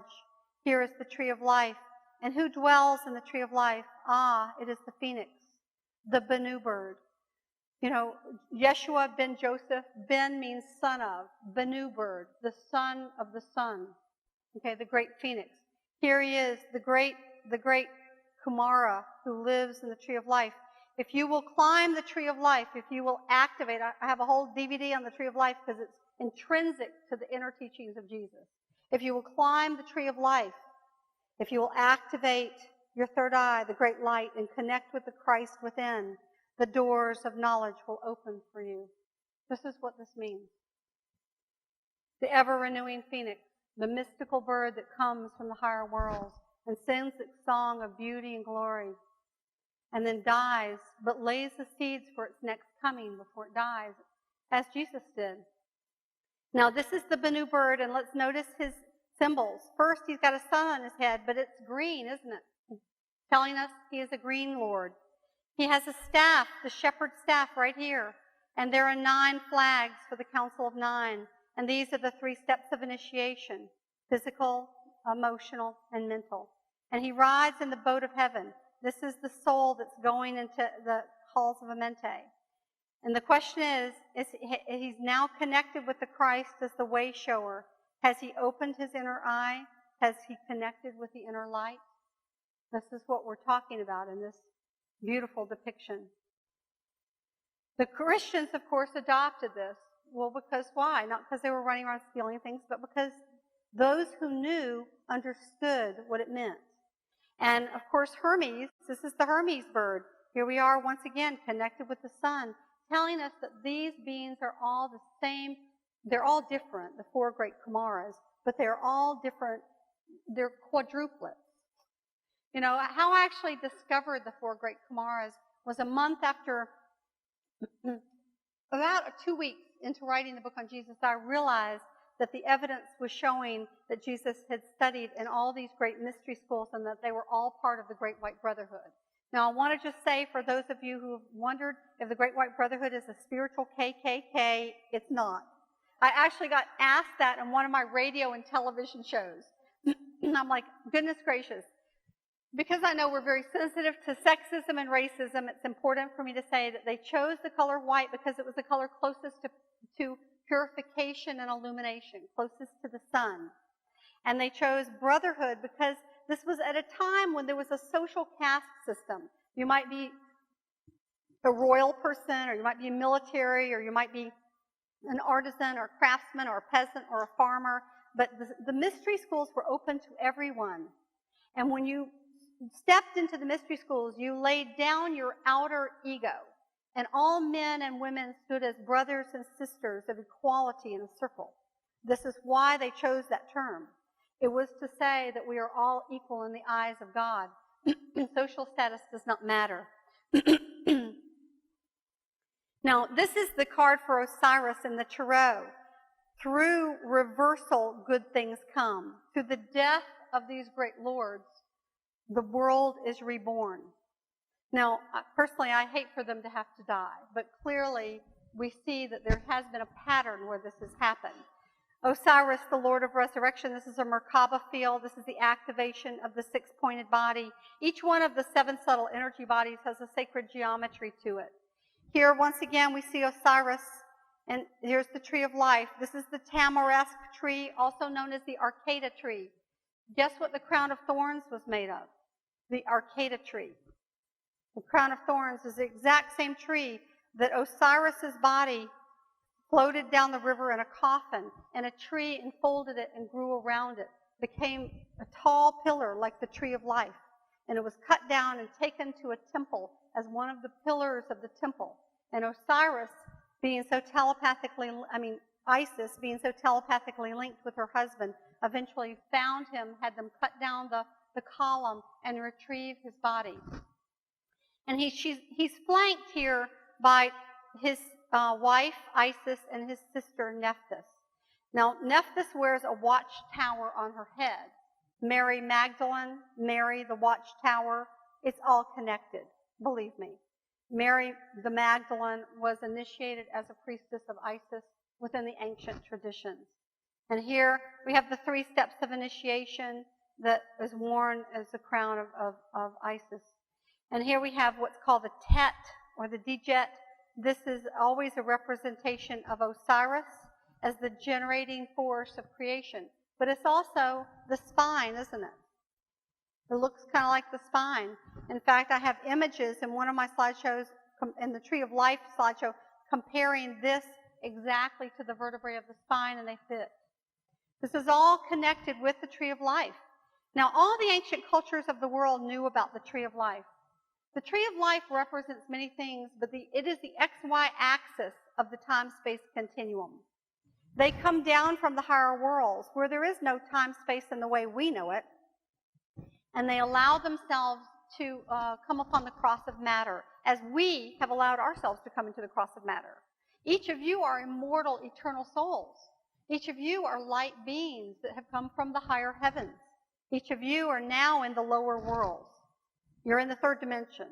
Of the 12 dimensional levels, 12, 11, 10, 9, and 8 are the higher angelic worlds. 7, 6, 5, 4, 3, 2, 1 are the time-space matrix. Every one of those planes has 12 sub-octaves. The 10th sub-octave, we're in the 10th sub-octave of the third dimension. That's where we are. And we're moving up.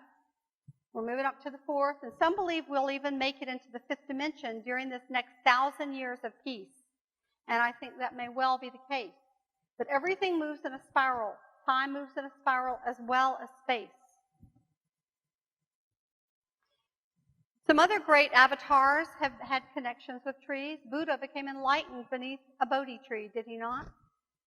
And this is the one world tree. This is, again, an illustration from Sylvia from my book. And there's many Hermetic things here. We have this is from the waters of creation, the waters of love and mercy. We have an island, which represented the great cosmic egg. Here's our chalice. Here's our tree of life. And above it, in the Celtic, they called it Aaron Rod's silver wheel. The turn of the zodiac above us, the turn of the galaxy. And that they knew that this tree of life was connected with the center of creation. That if we could climb the tree of life, we could actually ascend into these higher realms. These are Norse and Celtic trees. Let me point out a few things here. Here is the Christed figure inside of a cosmic egg.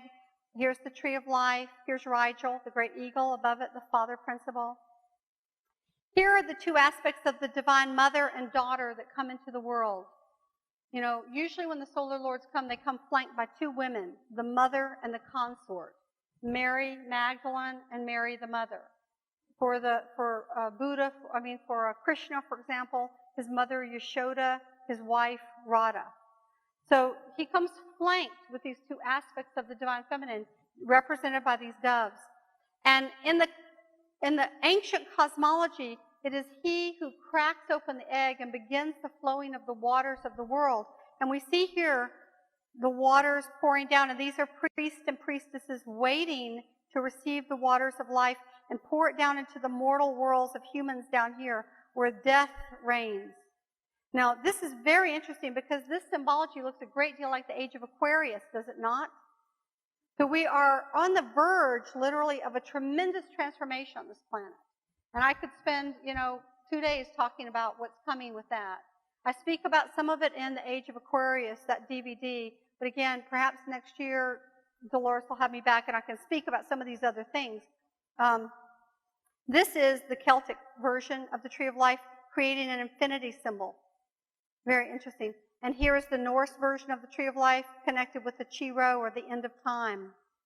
This is the Mayan world tree. This is the Siberian and Celtic world trees. So the tree, the cross, and the sun are all linked. This is actually from the Order of the Golden Dawn. This is hermetically, this is how the ancients taught. The tree, they believe, actually had its roots in heaven, in the invisible world, okay, in the spiritual realms. What we see down here is just its limbs. Okay, we're in the ephemeral world, the world that will pass away. But there is the foundational worlds are actually in the spiritual realms. Most of us in Christianity, we only know this crazy story. As Daniel was talking last night about some of the crazy stories about the snake and the tree, and it's like How many of you think any of that makes any sense? I mean, it's a little crazy. Adam and Eve, and there's a snake, there's two trees, and if you learn knowledge, it's a bad thing. You're punished forever. I never figured this out. Why can we not eat from the tree of knowledge? Isn't knowledge and wisdom a good thing? So there's something wrong with this story, and I actually know what the true story is, but it takes too long to tell you today. We'll see if we have time for questions in the end. But it's unfortunate that this is our version of reality in Judeo-Christianity, because in truth, the tree of life within the ancient world was linked to a very deep roadmap to creation. And we see some remnants of this within the mysticism of Judaism and the great Kabbalah. They believe that these sephiroths, all represented different aspects of ourselves, but they also represent the ring past knots, the gates that when we leave this world, we travel through the orbital planes of all the different planets. And we have to have the codes and keys to pass them. Down here is Malkuth. Malkuth is the physical world. But you can't even begin to climb the tree of life unless you go through Yeshad. Yeshad is the emotions. If we don't feel our emotions, we have no chance of climbing the tree. We have to feel our pain in order to get to our compassion and our forgiveness, don't we? In order to get to our love, we have to know what it is to suffer. So the feminine is critical. And this is one of the reasons when we start talking about gray aliens and them coming back for their emotional DNA, they can't climb the tree of life without it. Our emotions are very, very important. This is the Thoth's realm and Venus's realm. This is the mental, and this would be the beauty and sensuality. And we have to balance the mind and the heart together. And then we get to Christ's realm. This is the sun here. And he was always linked. His feet are here, and he comes up, and a lot of times you'll see his heart here, and then his head's up here. Now, there's a hidden sphere here called Da'ath. Da'ath is knowledge. And there's many stories about Da'ath. For the whole time I've been writing this book, Da'ath is represented by the planet of Pluto. How many of you are astrologers? Pluto is life, death, sex, taxes, deep shamanic initiations, and transformation. But it's Pluto, the Lord of the dead. It's a trans-dimensional planet. It's the outermost planet for our solar system. So if you want to get out of the solar system, you have to go through Pluto. So Pluto is where we drop our ego. We must die here. In order to finally get to these levels, you must lay down your ego. You must drop it. But it is the beginning of all knowledge when that ego is laid down. So this is a very beautiful, complex map for understanding the nature of creation and the worlds within worlds. And the serpent climbing the tree of life has nothing to do with the whole silly story that we were taught, which is a whole other thing. It has to do with the activation of the Kundalini circuitry within the body that allows us to finally clear our issues, to balance our inner selves, and to travel in these planes. It is linked to the heart of creation, and you see reflections of it far earlier. For example, in the Mithran symbology, here is the cosmic egg. Down here, he's coming out of the egg. Here it is at the top. He's got a little serpent here. And the snake is moving around, and he's holding the staff of knowledge and the torch of illumination. And he is in the middle of the cosmic egg, or the Vesica Piscis, like Jesus, surrounded by the 12 signs of the zodiac. He was known as he who stands beyond the worlds, he who is able to step between the ages, who lives beyond time and space, telling us this is another Kumara. This mythology or cosmology has been, just in the last 20, 30 years, other, let us say, philosopher, academics have been taking a look at this. He was born between the age of Taurus, the bull, and here's Gemini, the twins. Now, how can we tell that? There's lots of things. Look opposite Taurus, here's Mr. Scorpio. Here's the scorpion down here. And we see the serpent again, enlightenment. The 7 lanterns of knowledge that must be lit, the 7 chakras. When you begin to penetrate Hermetics, your whole mind will open up. I actually just did a brand new DVD on Hermetics, on the 9 orders of the angels, and on Jesus and the Great White Brotherhood. Those are brand new ones that just I did last month.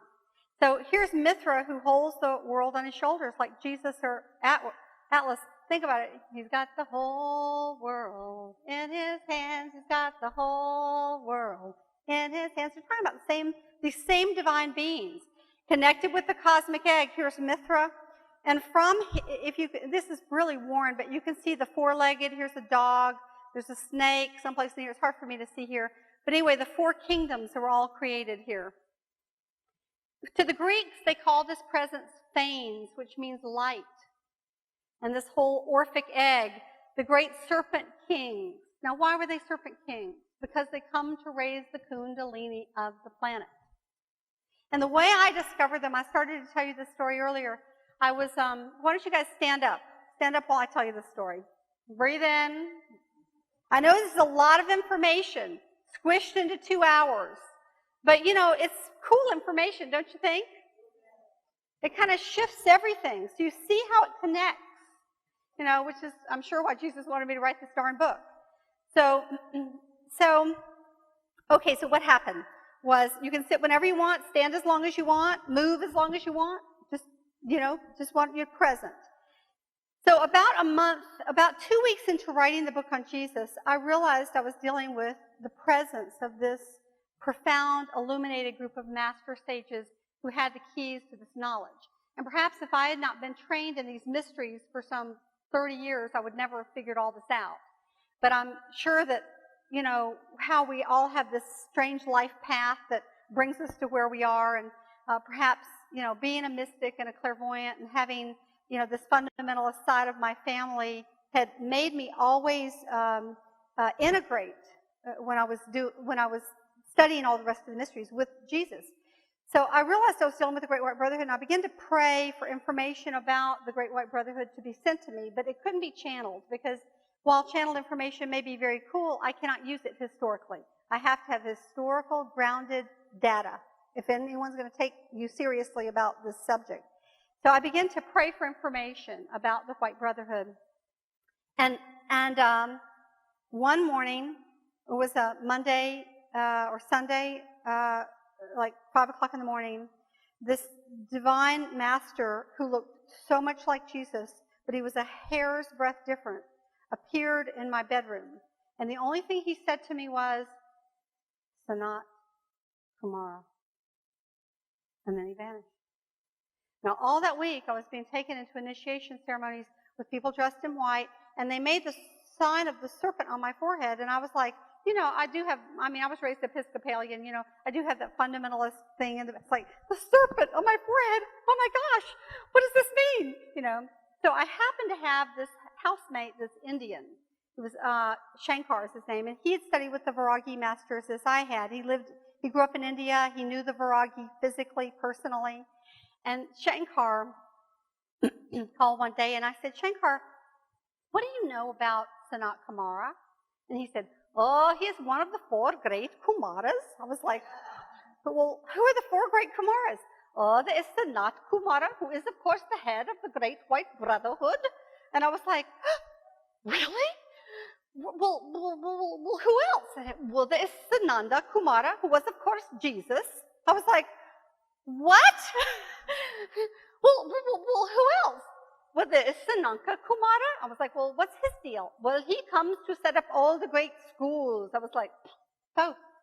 And I said, who's the last one? Oh, there is Sanandana Kumara. He comes very rarely, only in times of greatest darkness, when it looks as if the dark will come and take over the world. I was like, well, oh my gosh, it's Horus.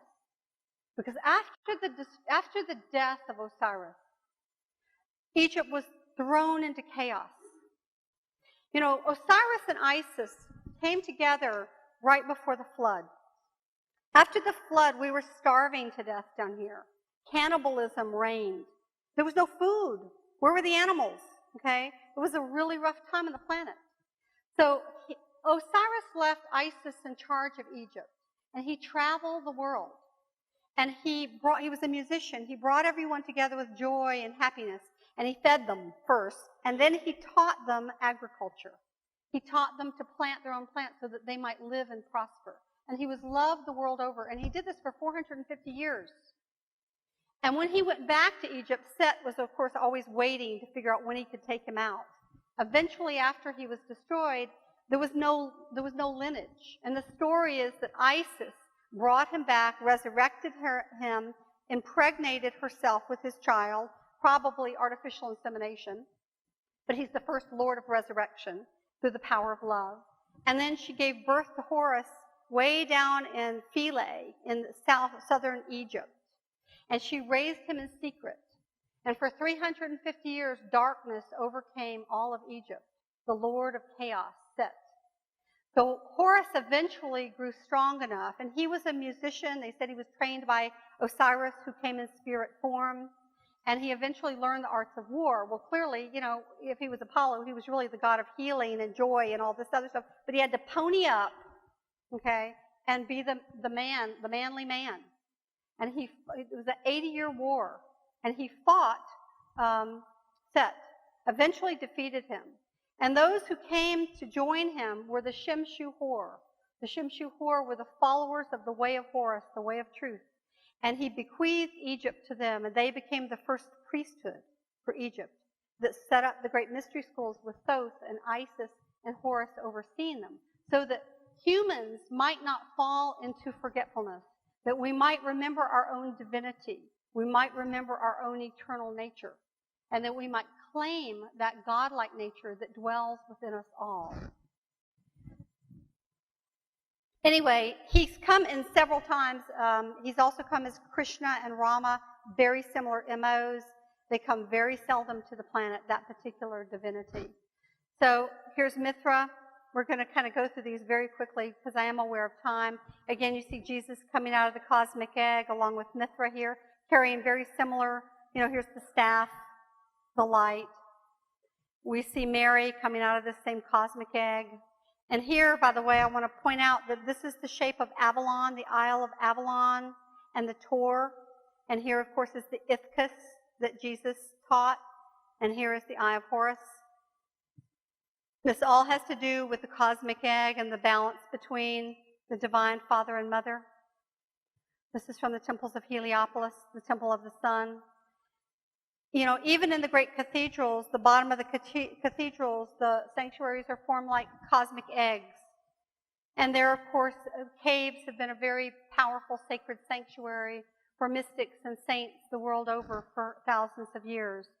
We see the Eleusinian mysteries in the caves, the cave of the prophet with Mount Carmel, where Elijah went. Mithra was born in a cave, Jesus in a cave, Lord Shiva taught in a cave, and of course, we got Revelation from a cave. Let me just take a look at our time. I want to be a little honoring of that. We're pretty close. We're about 4:20, something like that. So I want to check in with Dolores to see I have about 10 minutes left. And so I can, do I have just a little time? Okay.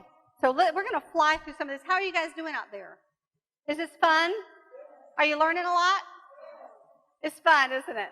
Well, I have, that's why I've created all these DVDs, so afterwards you can come see me. The sun is the source of life, and, I love this. This is a wonderful cosmologist, modern-day cosmologist called Brian Swime, and he says the sun's extravagant bestowal of energy can be regarded as a spectacular manifestation of an underlying impulse pervading the very universe. In the star, this impulse reveals itself in the ongoing giveaway of energy. In the human heart, it is felt as the urge to devote one's life to the well-being of a larger community. He's saying that literally, until the modern era, we simply did not know that the actual energy coursing through our respiratory and nervous systems was bestowed upon us by the sun itself, and that our own vitality is a natural evolutionary development of the sun's vitality. This is what they've actually learned physically. So it shifts everything. This is a seal of the Vatican, telling us again they knew these secrets. Here's the sun. They call this St. Peter's Square, but it's clearly not a square, is it? It's a sun. And the obelisk in the middle represents the tree of life. And if you could see this at even a higher level, it looks like a key of knowledge. The dome of St. Peter with the divine male and female right here, and the stars. These were symbols of the great mystery schools. Here we see the moon, the sun, and the blazing star. Jesus says, I am the bright and morning star. I am the blazing star. When I return, I will come from the east. This was always associated also with Horus. Here we have, again, Michelangelo's Capitol Plaza. Here we have the 12 points of the sign of the zodiac, 12 with the 1 in the center, the 13th, and the matrix of time-space. There's a lot to be said. I'm just going to kind of go forward here. I am the way, the truth, and the light. I have come as a light into the world, that whosoever believes in me should not abide in darkness. The shepherd's crook and the caduceus, this predates Jesus by a long time. There's certain symbols connected. The descent of the dove. And really, many years ago, about 17 years ago, the dove descended into my field. The divine mantle is what it's called. And it really changed my life in many ways. We know there have been many other great mystics and teachers throughout time that have had these symbols connected with them. Isis's name, one of her secret names was Ahu, which means high dove. So this was one of her great initiatic symbols as well. These are the shepherd king staffs, and there's much to say about these as well, but we've talked about this one. But here we have the shepherd king from the Vatican. Here we have it with Zoroaster, the caduceus, and it's connected, of course, with the activation of our DNA, is it not?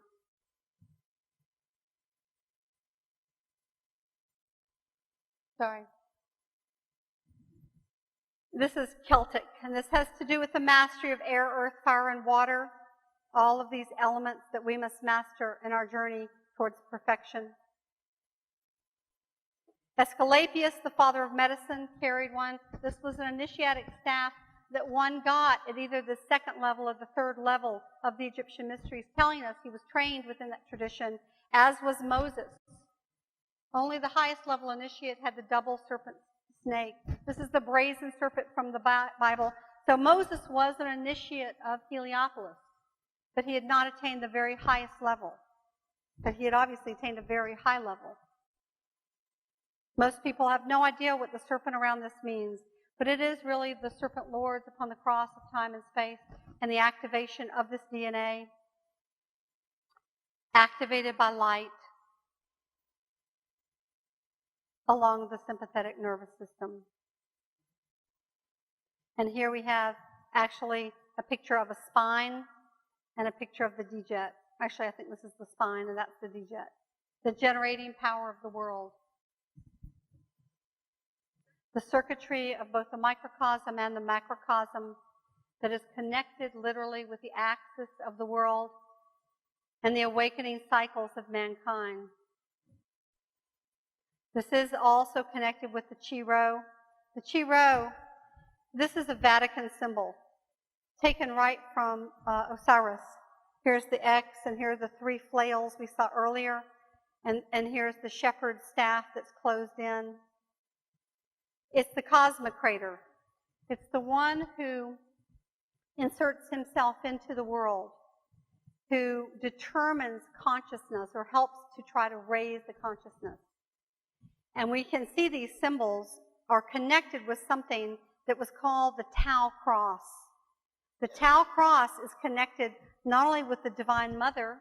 This is the symbol that Constantine saw that he put on his shields that they say allowed him to decide to allow Christianity to flourish.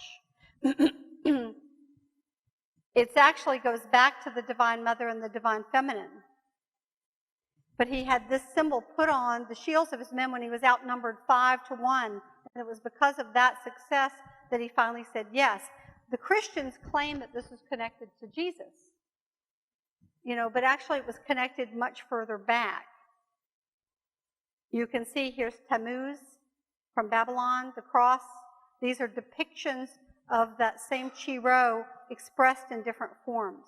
but it's connected with the completion of the cycles of time, the end of the 26,000-year cycle of the ages. So these great lords come between the ages periodically, and they come at the end of time, which is why you can see here Osiris, here's the flail, which is why I believe that we may be having a return of one or more of these great lords. And that, of course, is a very deep conversation. So I kind of want to skip now to just talk for a moment about the tree of life and the way. Jesus called his path the way. Buddha called his the middle way. Thoth called his the ancient way.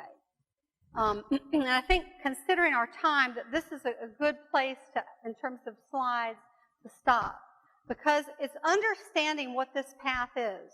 And if you remember in the tree of life, there were 3 lines. There's this side, and there's the middle path. Okay? They're talking about, you can spend a lot of time over here in the mental, you can spend a lot of time over here in the emotional. You can get caught in the eddies of any of these. But the path at the end of the day is the middle path. It's the path of the heart. It's the path of forgiveness. It's the path of compassion. And it's really what Jesus was about, and it's what all of these 4 great Kumaras have come to really teach us. Because it is only through this activation of being in the physical world, Malkuth, feeling our feelings and our emotional self, allowing ourselves to move into the heart and the activation of the heart, bringing this up to where we drop the ego, the us, and we are reborn in spirit. We activate our third eye. We have the divine male and female balanced within us, that we, in fact, do find the kingdom of heaven. So with that, I'd like to end the official part of this presentation. And if Dolores gives me 5 minutes or so, I'm happy to take questions. But I thank you all so very much for listening. I know it was a lot to hear all at once.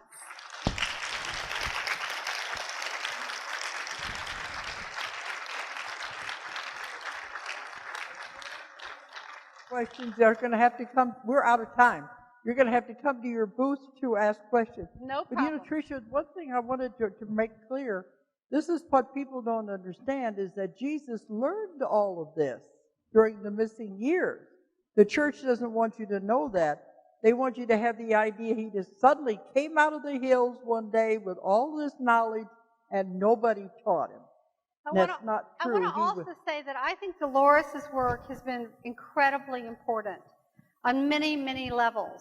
And, in this whole historic, amazing, all these documents I was brought that I quote, she's the only one that I decided I would take the chance of saying, Dolores Cannon, this amazing, hypnotherapist of some 35 years, has gone back and discovered the accounts of Sudi, the teacher of the law. That was in Jesus and the Essenes. If you haven't gotten that book, you should. She's got it on sale at her booth. Also, They Walk with Jesus. And then Children of the Light, which is 2 wonderful British hypnotherapists from England who had all this information from 5 or 6 hypnotherapy subjects that they had. And just recently, I've just gotten her Power of the Magdalene, because I think Dolores has, where I've been able to go places no one can go, Dolores has been able to do the same, and I think we all owe her a great debt of gratitude. So.